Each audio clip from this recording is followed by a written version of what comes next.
Hello, everyone. I'm retired veterinarian and continuous scholar, Dr. G. Today, we begin a powerful new series on a problem that's real, raw, and way too common: recidivism, the cycle of people returning to prison after they already served time.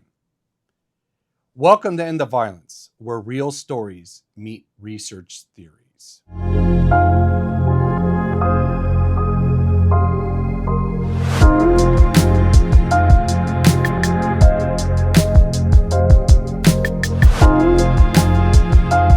Stats are staggering. 2 out of every 3 released individuals are rearrested within 3 years. Almost half go back to prison. But what do those numbers actually mean? And what does it take to break that cycle? This series is more than data. It's about people. I am honored to be joined with my co-host, Atiba, and I'm also joined by a scholar who's in my doctorate program, who's actually done research on recidivism, Andre. Okay, Atiba, why don't you give us a little bio about yourself, please? Bio about me. Grew up in Columbus, Ohio. Grew up in the inner city area of Columbus, Ohio, on the east side of town. When I was young, I lived in a housing project. It's called Trevitt Heights, and majority of my life after that, I grew up in what would be considered like the Mount Vernon, Long Street area of the city, which people, so it's kind of like the where the core of where the hood kind of started in Columbus historically, and they kind of grew to other sides of town. But I grew up just, regular kid, public school kid, play sports, I always like say, I was a street kid. I don't really know how to coin that. I say like there's a lot of us, professionals now that grew up in inner city areas, that grew up in the hood and had different levels of involvement with it. I was probably of a lot of the professionals, I'm probably one that had more adverse experience in that, my parents were justice involved, have been, both my parents did time, but been in prison. Most of the members of my family, I grew up seeing most of my uncles. It's very rare that didn't have a family member or somebody who went to prison.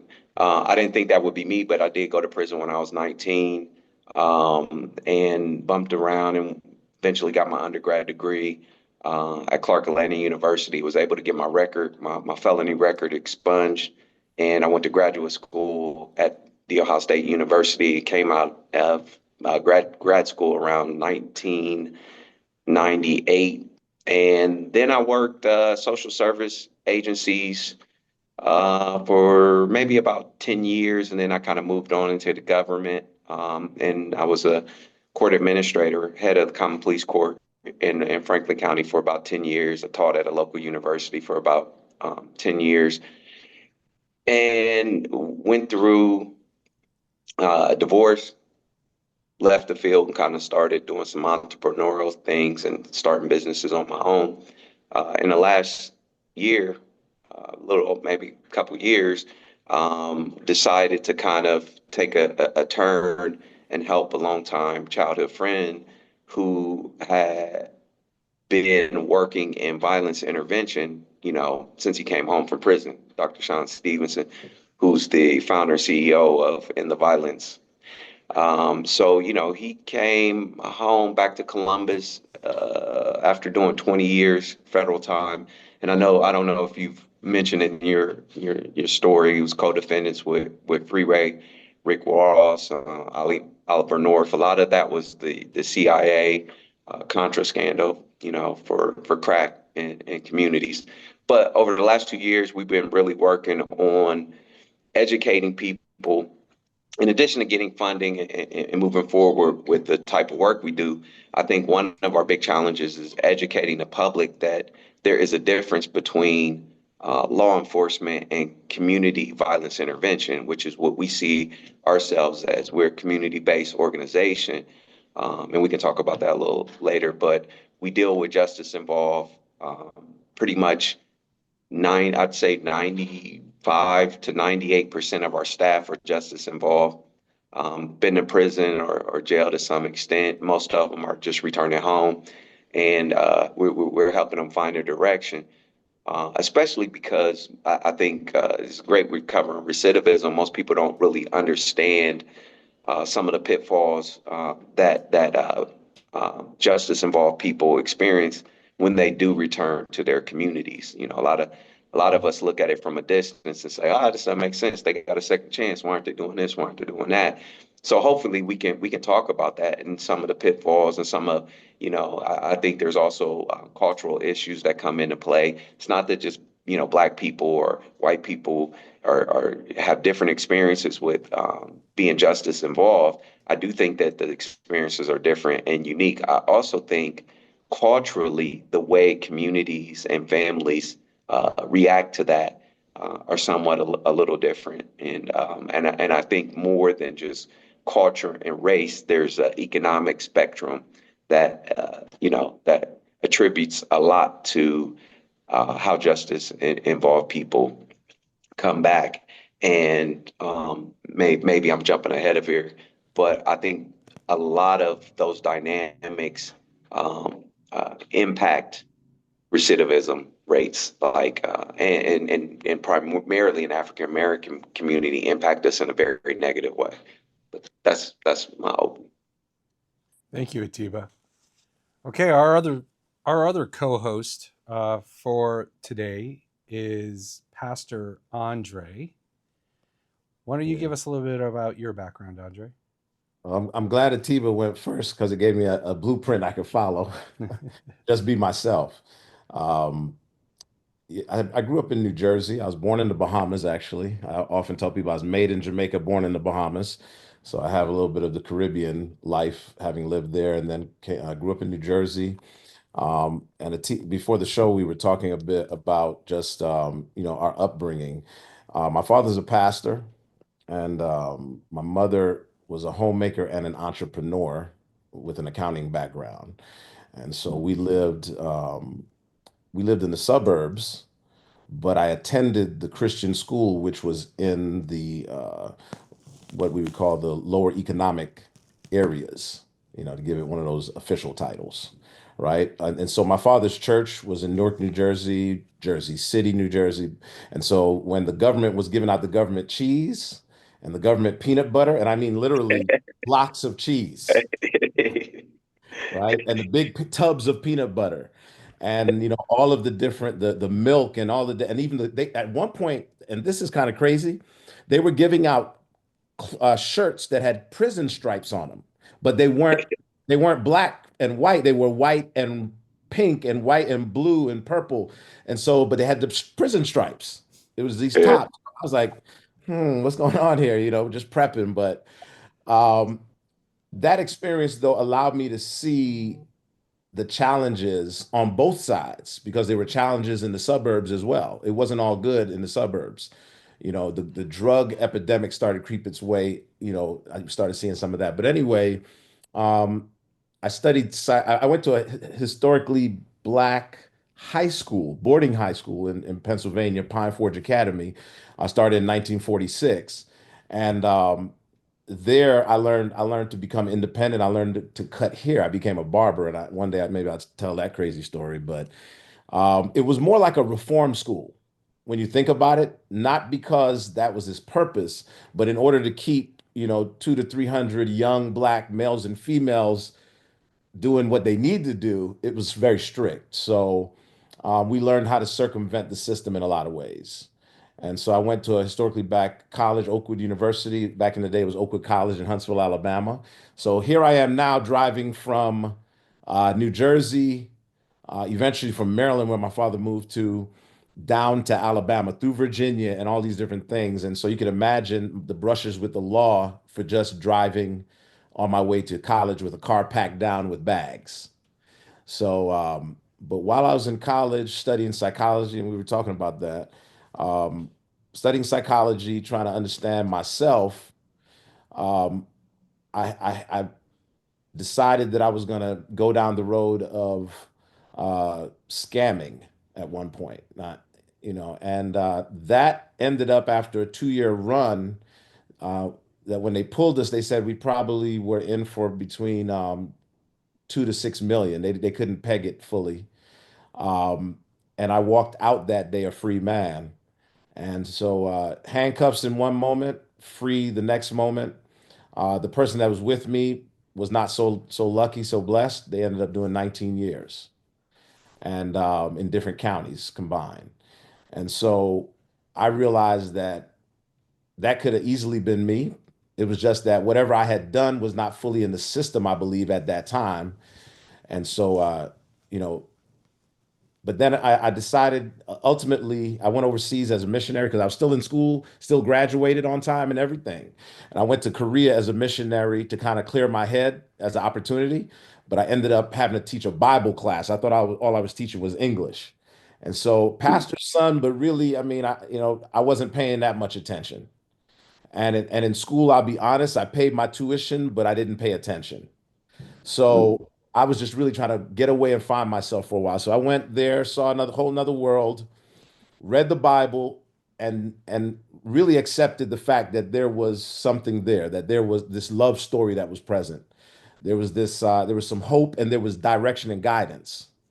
So I became a pastor, came back. My father was shocked. He thought I was gonna maybe go do law and be his retirement plan. But I went out and did that, man. And the first church I pastored was in Portsmouth, Virginia. Mm. I know I'm talking long, so I'm gonna go ahead and reel it in.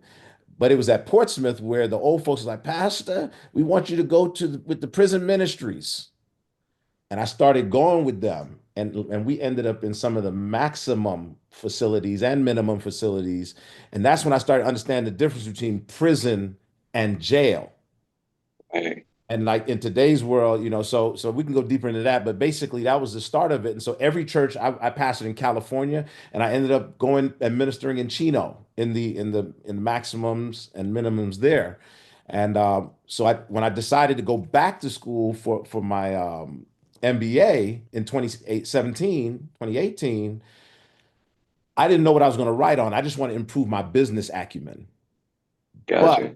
I ended up writing on my deceased brother, my late brother who passed late last year. He actually one night while driving a dump truck, he said, "Man, come ride with me."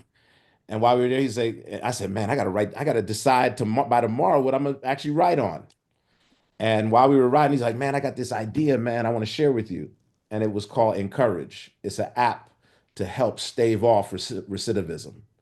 Mm. Decided to write on that. And that's how we are here today. And then I'm back in school for my doctorate with Dr. G. But that's a long shot. I didn't talk about my marriage, 24 years, two daughters, and I'm still pastoring, building a medical device, got a clothing brand, Child of God, that my brother left a legacy for, trademark, blessed.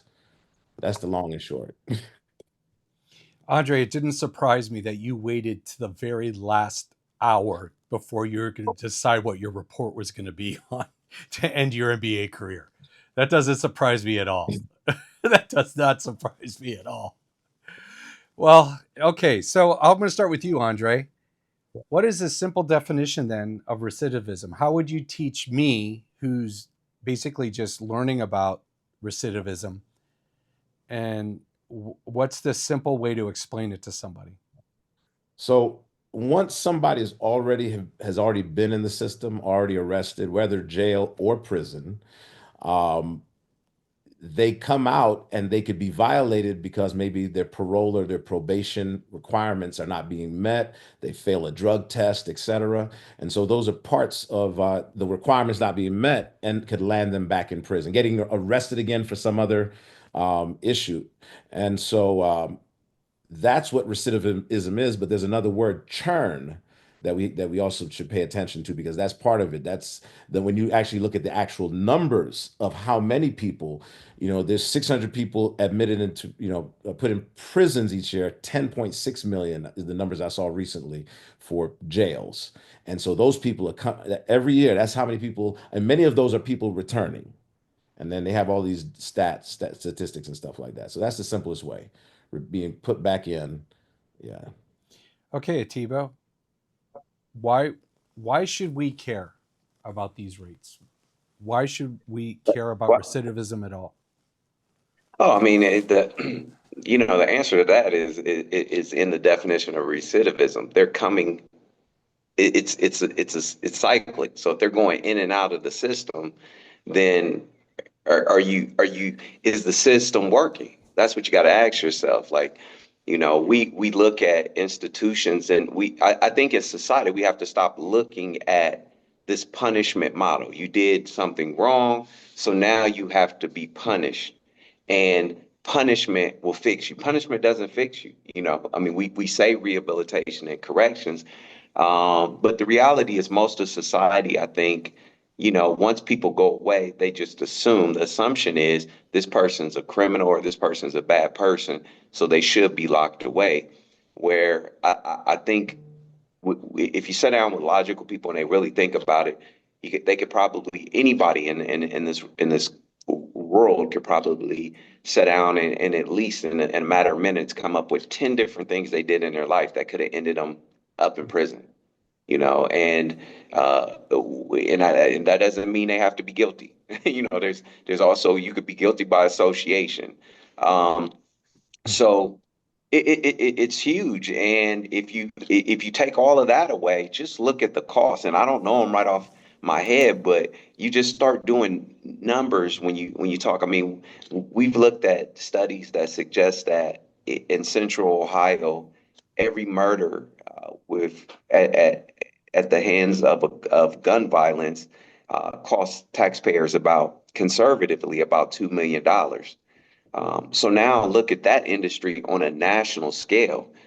Look at how much it costs to house people in prisons, and that's not really who we are as a society or a community. If we aren't, if you're going to keep community safe, you got to deal with the people that are returning home. I used to work with kids and at a social service agency, and I used to try to get people to engage and work with the community and work with offenders and kids that maybe, and people, I just don't want to do that. I don't really know that population, deal with that population, and they kind of turn their backs on it. And I used to tell them, like, you're going to deal with it one way or another. Now, we can try to help these kids and we can try to influence them and change their behavior. You could deal with them in that way, or you can deal with them walking across the parking lot at 9 o'clock at night going to your car. They're going to see you one way or another. So, I think there's been a long time in society where people think that only crime and only drug abuse and only violence and these things happen in inner city areas. But now we're seeing it across the country. It's pouring out to rural areas, suburban areas. All of these areas are impacted. Um, and we're still living off of this kind of dated model that all the crime is just kind of unique to just inner city areas, where I would challenge most people and say, you see those extreme numbers because we police them so drastically. I love that point you made where we are going to intersect at some Yeah, point or the other. So why don't we choose our intersection rather than let it be some random dark night situation, absolutely.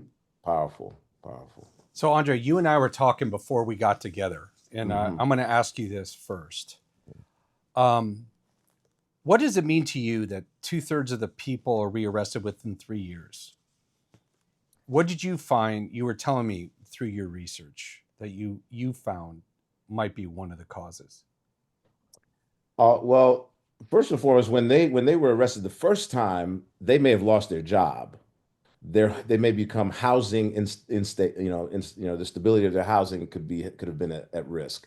There's so many things happening to them at that point that when they get out, they've got to put things back together. In the midst of that, a lot of people that are arrested were arrested on drug offenses in some sense. I'm not talking about selling, I'm talking about using. And so it's just that piecing your life in the midst of piecing your life back together, you could land back in prison, back in jail, and back in prison. And if you don't have the economic wherewithal to get out, they actually repealed and they repealed the ability to pay 10%, I think it was, of your bail, of your yeah. Now you have to pay the whole thing. And that's been for some years now. I got Yeah. pulled. Yeah. Somebody was confirming that. No, I was like, wow, like, yeah, I didn't know that, but that's Yeah, it's totally adverse to, yeah, I know what you're going to say, but go ahead. I like to hear the I rest of mean that's it. I mean, I was going to actually say I got arrested for missing a court date, failure to appear back in 2015, and back in handcuffs again for the second time in my life, right? And I didn't end up I was in a suit heading to a funeral across the state of Florida, right? And the old ladies behind the counter was like, "Oh no, Reverend, we not putting you in the general population because they should have given you professional courtesy because I didn't have any record." it. My point though is I had to pay a $2,000 bail to get out of there within 2 hours. And if I couldn't, then I had to go to Gen Pop. And so a lot of people can't do that. Thank God there are people who with means who've been bailing people out since the civil rights movement, wealthy individuals, and even now churches in Atlanta and stuff like that bailing people out. But yeah, a big part of that turnaround is economic, Gersh, and just again, not things set up for you to fail, not to succeed because of the publicly traded companies. That's probably what I was that what I talked about Yeah. earlier? Gersh was like, get to it, Andre. Yes, The publicly no, traded, you were talking about the business of prison. yeah, that's it. Yeah. So yeah, I mean, He's right. I agree. I agree with Pastor Sam. I mean, Andre's it's fine, such bro. it's such a business that even when you're in there, you know it's a business. Like when you go to prison, I mean, it's a machine, and so you have that aspect of it. You have the aspect of it that generates revenue, especially when you look at some of these private prisons now. And you have the majority of people have lack of resources, like you said, they don't have the resources. Not only do they not have the resources to get out, they don't even have the resources for a good defense. If you're operating with a court-appointed attorney or a public defender, for me, by the grace of God, my mother and family did everything they could to come up with money to get me, a good attorney. But prior to having a good attorney, Mhm. it was And let's talk it's about what that number is, what that actual yeah, figure is. Let's let people hear it. $10,000, $20,000 in yeah, order for the lawyer to show up. yeah. That's a retainer. Come drop it off. Sell your Yeah, car, sign over your deed, sign over your vehicle title. absolutely. Sign over everything. Your house, they'll take anything. I mean, and it gets grimy out there because there's a lot of these attorneys that, I mean, they'll exploit poor families. It gets there's levels to it. But the one thing I want to say is there's this other flip side of it too.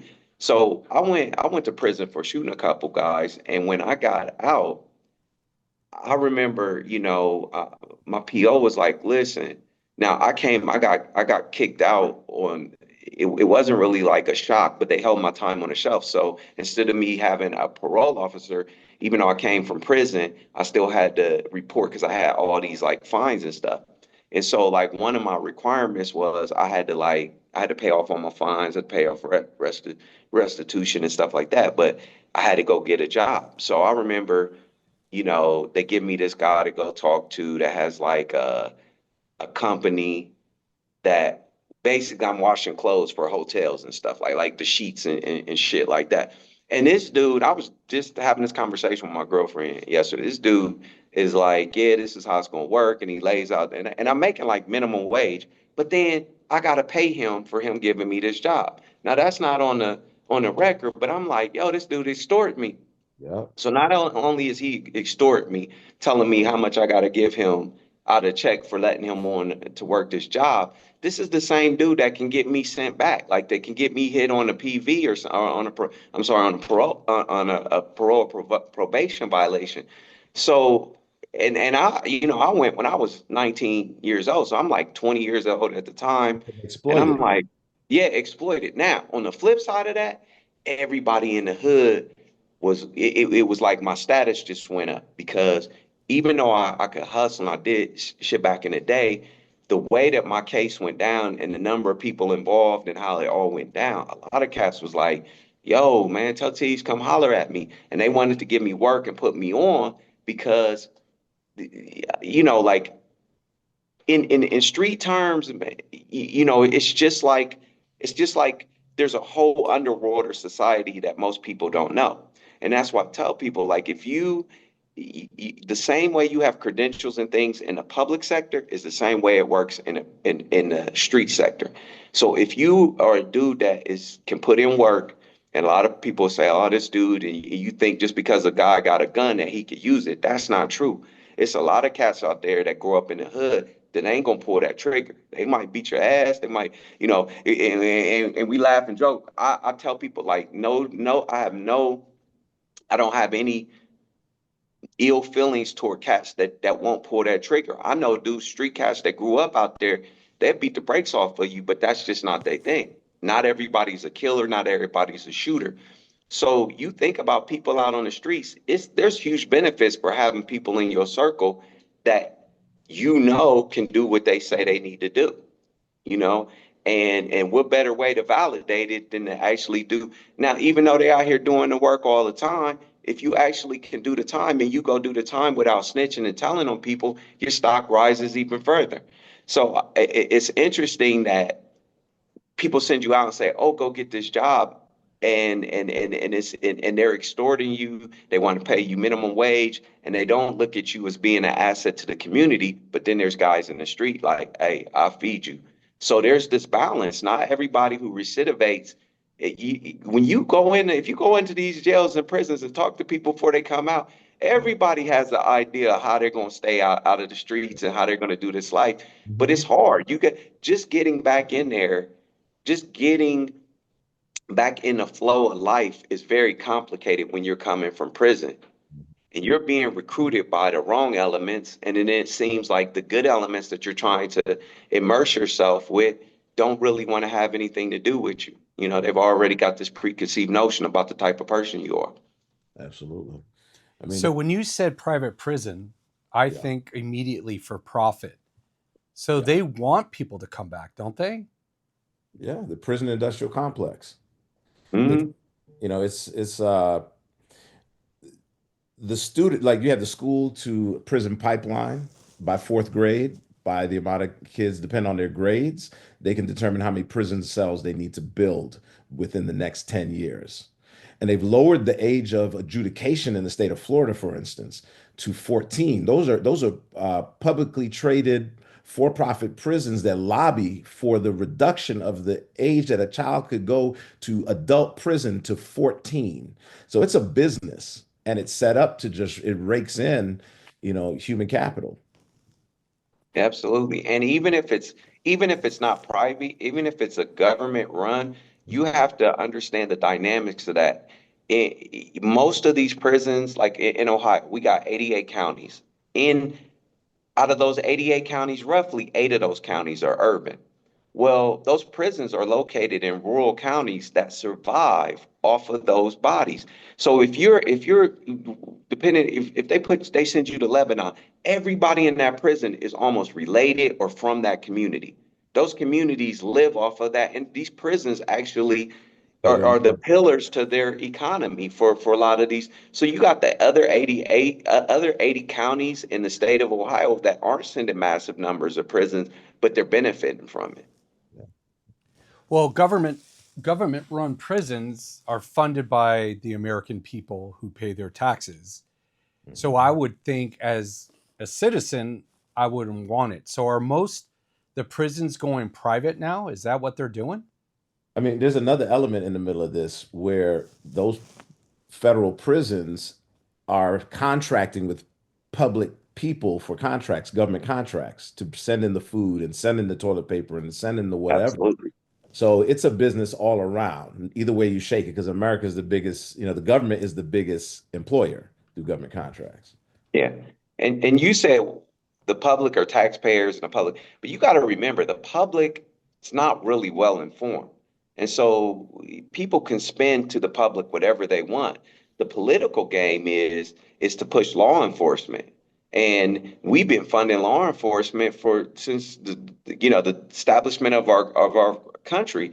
And we're continually putting more money in to a system that produces less and less results. And the only thing they got to do is scare the public. They scare us with heinous crimes and things like this. And People don't care about building more prisons. They don't care about locking people up. They never draw that correlation that these people eventually got to come home.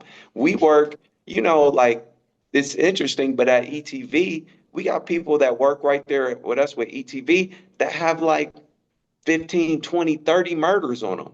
And they're out walking around because you forget about them. It's like guys come home. I know guys that did like 30 some years in prison. Unless they're going to get the death penalty, there's eventually going to be a time where they're going to walk back out onto these streets. Yeah. And the taxes, I totally agree with you, man. The taxes that we pay is the price we pay to be able to sleep at night because again, the narrative that is sold is that these super predators and all these different people are out. And Atiba, you mentioned earlier on, it's $2 million, right? And you're absolutely correct. Yeah. That's the number I've been sharing with students when I go to schools and say, the first thing I ask is, do you know how much you're worth to the prison industrial complex or to the DOJ? And they have no clue, right? I say you're worth $2 million. Now, don't you believe your life is worth more than that? And they're shocked. And that $2 Yeah. million goes into the court systems. It goes into the coffers of all kinds of businesses and et cetera. So it's Yeah, a mess, man. absolutely. So, listening to what you both just said, do you think we're talking about personal choices, or is the system just set up to fail when it comes to this revolving door that we call the justice system? Yeah, I think it's set up to do exactly what it's doing. It's set up to be a revolving door. I'm sorry. It's not set up to look at anything different than what we've continuously done for years and years. So that's what makes in the violence very unique. And when I say like, hey, we do something different, we're focused on community safety, community violence intervention. And here's the thing that people I don't think can really draw on and understand because it's not the law enforcement model. But in our city, for example, if you're in Central Ohio and you come to ETV, well, all those justice involved people, I think mentioned this to you for several times. When I first came on and started working in the violence, I had an extensive background in social work and government. And so when I started talking to some of the elected officials and different people explaining the uniqueness of ETV, it scared a lot of people. Because in essence, what Dr. Stevens does is he goes and he employs the hitters. He employs the hitters. So the most of the guys that you would fear for your life in these communities are guys he has on payroll. We can set in a room full of participants and employees, and I could tell you neighborhood gang stories. My first introduction to fighting or shooting was with some of these guys who have now changed their life around. So the ability to influence the influencers is interesting because we don't use that from from a community social service standpoint. Everything is theory and this and that, but that is a strong part of why we're able to do the things that we do. So I guess let me make a correlation for you on this. Um, and Pastor Andre can please add to this. But when you go to the church and you're in African American churches, especially urban environments, your strongest testimonies come from the worst people on the streets, and they have the most impact on the congregation. Because if I'm sitting here and I'm looking and it happens all the time, pastor pulls somebody in, you thinking like, I remember seeing my uncle, my grandmother used to drag my uncles drugged out. They'd be high. I mean, on boy, they come in there and nod off on the church bench and fall over and fall off the bench onto the floor. And then just nobody even looked at them like they didn't belong because they knew if we can change and make a difference in their life, we're going to send a message to the larger portion of the community. And that's what a lot of people look to. Hey, this person was able to do it. I can change my life around. But when it comes to justice involved, the community doesn't embrace them. If there's any organization or any staple that you want to point and say what has made a big impact on our communities, it would have to be the church. It would have to be the Nation of Islam or some kind of religious organization that cares more about that individual as a person and doesn't judge them on their past experiences, but know that those past experiences make them a stronger testament, or which we call influencer, to the greater community. Man, woo, that was a word. That was a word. And I can jump in as I often say, get in on the edge of that right there, get on that wing right there. Um, man, I mean, you touched on about 10 different things that I could go into, but I would agree, justice matters. We can argue about all the other things that matter, but if justice doesn't matter for everybody, then it's a joke. And so, the church is, working in the churches, and in the community, exactly what you're talking about. I see those individuals who were in the community, they're not afraid to go back into the places that a lot of people would not find themselves, would be too afraid to go to, so they've been able to go back to those areas. And then those that may not have uh, been in that situation can gain heart to realize that, you know, this belief that everybody in the hood is bad. No, I think there's more people, many more individuals who are really trying to eke out an existence, a life that they can possibly get to another level. But when you have these inconsistencies in policing and these beliefs that are placed upon people, I mean, once you go in, think about this. Let's take it back to a younger portion, because you kind of talked about, once you get recruited, et cetera, by the gangs or et cetera. Let's go before that, right? To where they have the police officers in the schools, and these kids were getting violated in the school at a young age and getting a felony. And instead of a misdemeanor, instead of community service, they were getting a felony. And so the church, and not just one denomination, but like here in St. Pete, Tampa Bay, St. Pete, in Tampa, you have a group called Hope, Project Hope. In St. Pete, you have FAST, and that's all denominations, all whatever groups coming together, belief systems coming together and holding the public officials, the sheriff, and the state Right. representatives. They have them come up on the stage right around voting season and get them to publicly pledge yes or no whether or not they're going to fight against and support laws that will stop children from being given misdemeanor or felony. Because once you get that for a fight that you had in school, and trust me, this is personal, because I have a 16-year-old daughter and a 21-year-old daughter, and in these schools, if there's a fight, they could both of them get arrested. Usually, if there's a second time, there's a violation of a second time, both get arrested and get a record. So it had Right. to be changed. So those sorts of things are why those are some of the unspoken things as to why these numbers are so high and so crazy. And last thing I'll say on that, you talk about, again, bringing it close to home. I had two uncles. Both one is a medical doctor, one was a math scientist, worked for IBM. Went home to the Bahamas to party on the holidays, right at that time where crack cocaine was really becoming popular in the islands. They were doing cocaine with their job parties and stuff, and everybody was okay. But when crack came and you're partying and they took it, I watched a medical doctor become a crackhead and a IBM computer scientist, math whiz, become a crackhead. And again, my grandmother, like you mentioned, again, just saying that it happens from so many different directions, and so it's crazy. But go ahead, Gersh.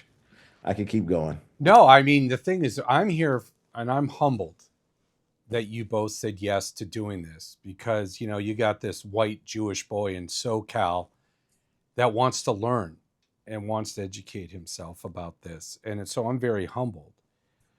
What's the one thing on this introductory episode that you would want the listeners to, or the watchers, to take home today? I mean, for me, I think that it's be we got to start being really open-minded to understanding a lot of that there's a lot of variables that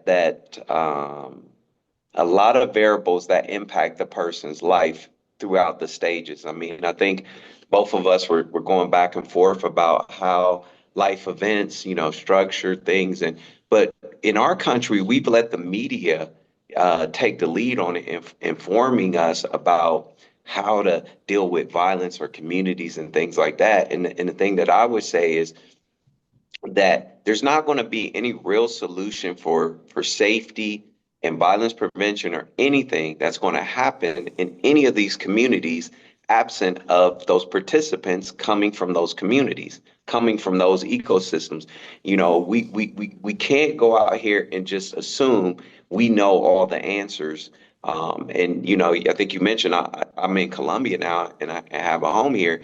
One of the things I love about the country and the islands, South America, the Caribbean. One of the things that I love is that you can see how the traditional values stabilize, even in poverty, stabilize those families, those homes and communities. Because I've been in countries and been in some of the poorest neighborhoods that aren't violent.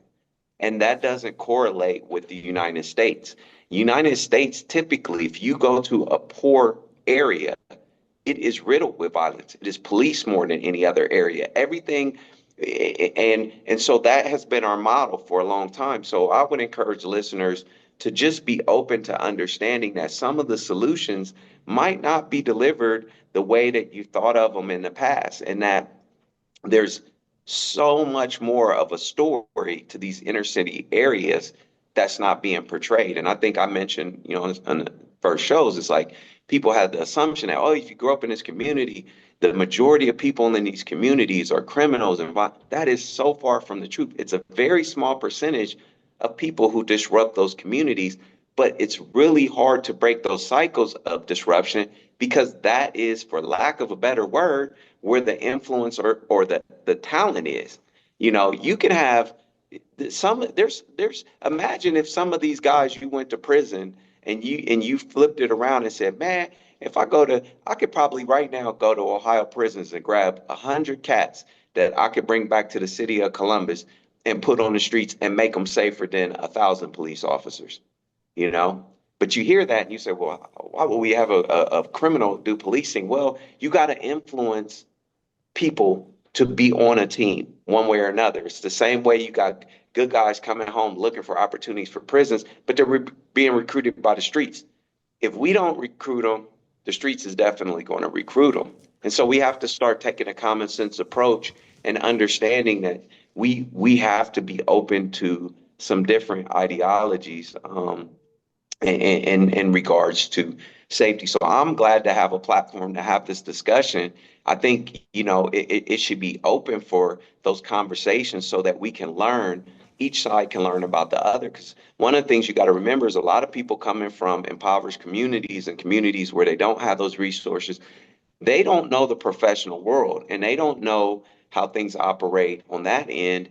And that's just as foreign to them as a professional world, sometimes to the street world. And so all of us should now try to learn as much as we can so that the solutions that we are able to come up with are impactful.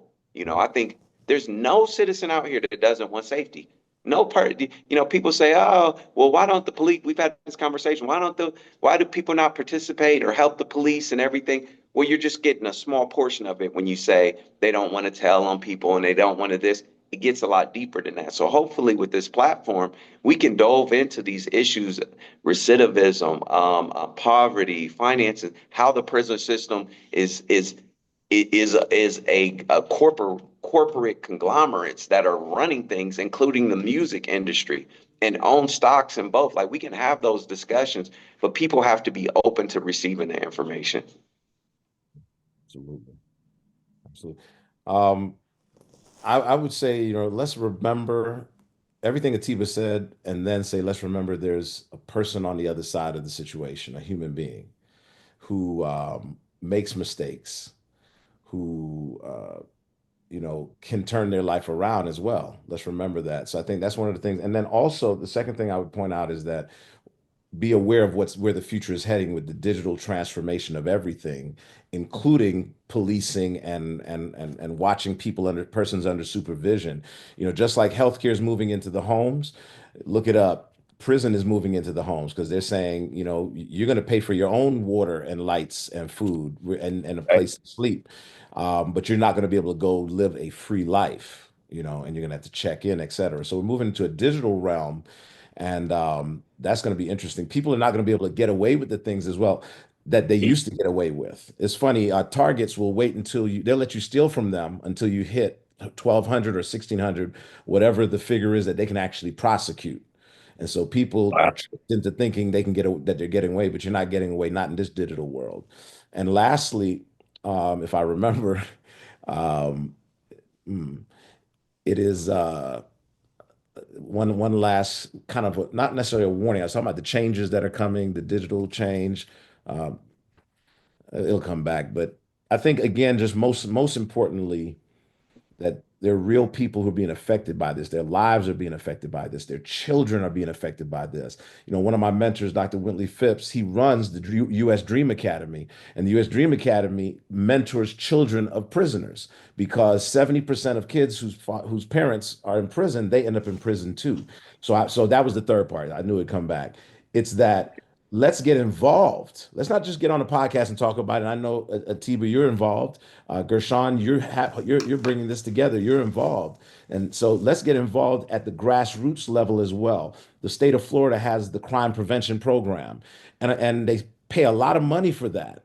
But you have some people who host those programs. They're given jelly beans and potato chips and sodas, and for an hour after school, and nothing's happening. But let's those of us who could get paid big money to go lecture somewhere, speak somewhere. Let's go talk to these kids who are not understanding that if they're getting in a fight, and I'm laughing, when I say this, over a cafeteria room table, right? Who sits at a table? Right. And they could get in a fight. Nobody even breaks a nose or breaks an arm or nothing, but they both end up going into the prison system. There's a gap that's missing. And those of us who can need to go and see if we can stave that off by going and teaching concepts like personal agency, managing yourself, going from, having to be coerced to self-management, et cetera. So I think getting involved on a personal level, of course, is part of it. Absolutely. So, finishing this up, what is one myth or assumption you would want about formerly incarcerated individuals that you would like to challenge right now?